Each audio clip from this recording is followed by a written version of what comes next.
Shal Ngo, a director who seems to make short films, documentaries, and even campaign videos for politicians. We have a Hulu exclusive body horror with a strong East Asian supernatural flavor with Control Freak. Ngo's previous movie was called The Park, which based on the trailer seems like set in a post-apocalyptic Lord of the Flies world, and despite not being a major studio production, Ngo was still able to orchestrate a lot of nuance in his filmmaking. Hot on the heels of The Park, Shal Ngo wrote and directed Control Freak, which at the onset, we have our lead character, Valerie Nguyen, a motivational speaker and a successful author who had a career and a blissful marriage with husband Robbie, with the underlying objective of becoming parents. Valerie started developing a persistent itch at the scalp of the back of her head. Like everyone else, Val thought it's a transient skin issue and would be alleviated with good hygiene to even applying over-the-counter medication. The itch still persisted, and due to hectic preparation of an upcoming tour, she was resistant to pay a visit to her personal physician. As she required an important piece of documentation for the tour, Valerie will reconnect with her family, which also give the audience an insight on how she had been disregarding them as she gained success in her life. From the flashback, it seems like Val's parents were first-generation Vietnamese immigrants after the Viet War, which her father had participated in. This led to me to speculate on Val's age, if the parents had settled in the States at the end of the war and had her within a few years, especially they looked young with an adolescent Valerie in the flashback. It added up that Valerie could be in her mid-50s. Anyway, back to the plot. After reconnecting with her maternal auntie, who was set as a stereotype with opening a manicure salon, Val was asked to look for her estranged father Sang for the documents she needed. Sang became a monk after leading a life filled with tragedies and grievance, with his drug addiction leading to her wife's premature departure and a breakdown with relationship with his only daughter. In his monkhood, he seems to be trying to mend the bridges with Valerie, yet old habits die hard, and there were still too many skeletons in his closet, literally. It was also by then that Sang told the story of Sanshi, a fictitious law created for this movie, and it seems like Sang had brought this parasitic entity to the family during the war. To be frank, the explanation was rather slingshot, and the flashback had convoluted the whole attachment thing even further.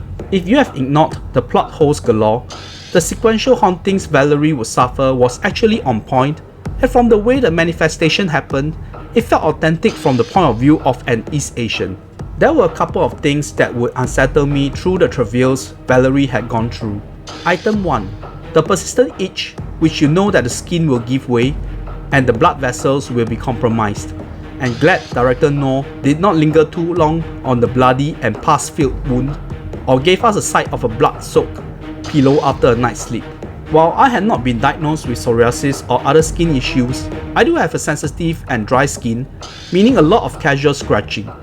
Watching Valerie's incessant scratching and the filmmaker created an ASMR to trigger itching sensation to the audience, I feel.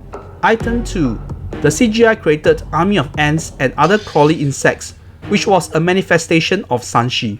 While there were more legit cases of people suffering from myrmecophobia or aversion to ants, I do not like the feeling of a colony of these creatures crawling up on my skin.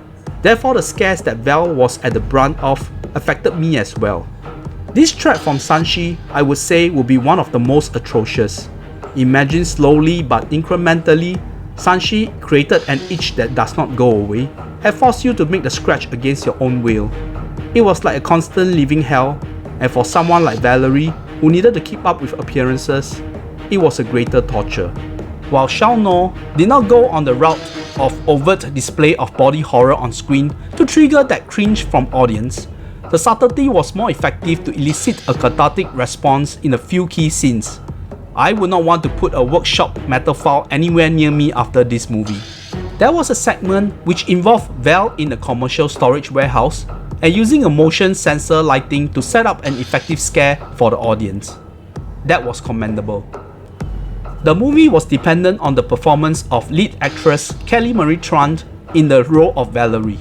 Tran was most famous for the role of Rose Tico in Star Wars The Last Jedi, and was a victim of cyberbullying and trolling from incels and netizens over a race and appearance for the franchise, which aside from Princess Leia as a slave at Rancor's pit, the monumental sci-fi opera does not generally sexualize their characters, nor care if your skin is white, black or green. I could not comprehend the hullabaloo at that point of time, and truth to be said, Rose was not a well-written character to begin with, but not taking away Tran's earnest performance. Sad to say, not taking the race cut into consideration, as good as an actor Kelly Marie Tran is, I felt she lacked that it factor, the star quality for most Hollywood productions, but for a smaller scale horror like Control Freak, it was a perfect platform for Tran to display her acting prowess. She also proved to be a decent voice actor with a performance in Raya and the Last Dragon as the eponymous Raya. Boys and girls, it's time for your weekly Nepo Baby segment. This time round, we have Miles Robbins in the substantial role of Robbie, the suffering husband of Val. Miles is the son of Tim Robbins and Susan Sarandon, and had been acting since he was a toddler, starting with the boy in church in his parents' movie Dead Man Walking. In 2018, he played the teenage son of Fox and Dana in the return season of The X-Files. In the same year, he was featured in David Gordon Green's sequel to Halloween in a small role as well. Generally, Miles had been carving his own path as a character actor and was last seen in Y2K, which I have watched but not aware of his character at all. As we end this review, I really did not understand the title of Control Freak, even as Robbie did hurl it as a disparaging comment to Val. I did not find the character overbearing towards everyone around her. The only person she really had issue with was her father's son, but it was justified as well. And a note to director Shal Ngo, as interesting as the premise of your movies are, using generic titles like The Park and Control Freak might not be effective to generate more interest. I certainly enjoyed the lore of the entity and the scares it manifested that bothered our victim relentlessly. The incessant itching and the small amount of body horror were successful to make me turn my head not to see the damage. Sadly, the whole plot of a family curse was flimsy and porous, and the final part felt like a drag to me. Control Freak is a 6.5 out of 10.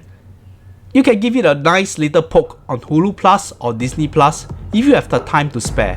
While Control Freak is not your top tier horror features, the availability of these titles on monthly basis certainly roused 2025 to be another bountiful year for the horror genre. So do subscribe to KK's Horror Heretics as we continue to embrace the harvest of horror offerings throughout the year. The Parenting from director Craig Johnston might be another innocuous horror offerings of late, so do check out my review for it.